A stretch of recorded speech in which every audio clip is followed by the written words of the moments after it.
Hey everyone, what's going on? This is Brandon from School of Rock. Hope everyone's doing well with your online and remote learning. So today let's talk about how to do your own percussion instruments and have some fun at home while you have not a lot to do. So today we'll start off with how to make your own percussion instruments. And that starts pretty easy. All you need are really just some household items to get them started, or you can go to the store and get some small things that won't cost too much money. We'll talk about that too. So to get started, let's talk about how to make some shakers. So a couple things you can do is you can make a cup shaker. So we made one. Looks like this. So our cup shaker is made of just cups and coins. So the project is really simple. Shouldn't take you any more than 5 minutes, but then you have something you can practice with. So even if you don't have like a drum kit at home or some instruments you can practice with for your 101 rehearsal, I know you're missing it right now, but this is a good idea to use to get yourself some practice and kind of keep with those songs and groove along with it. So when we made this cup shakers, we used 2 cups, couple coins, couple quarters here, a little loud, put them on top, and then we tape them around. A couple times around with tape, and you have something pretty secure. You can shake around and play steady beats with all your songs.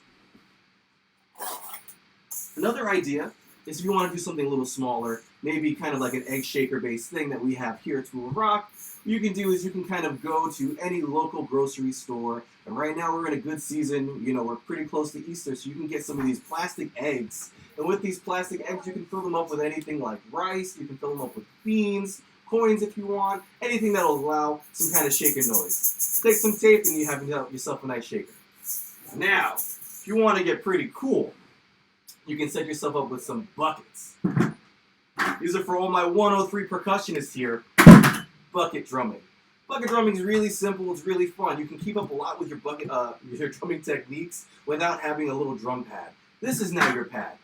So this is really easy. You can use Mom's cleaning bucket for her mop if you want, or you can go to Home Depot and get something that's a little less than $4, and you have yourself a nice percussion rig.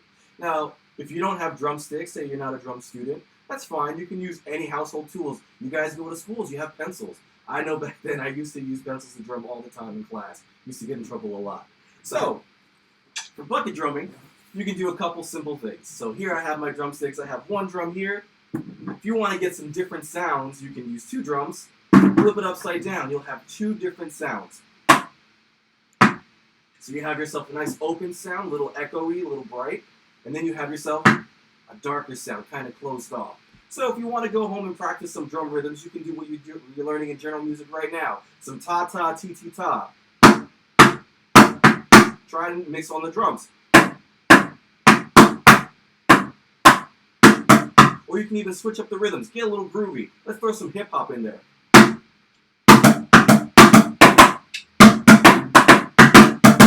Right? So all these things are pretty cool. I hope you guys have fun at home. Do some learning. Adios.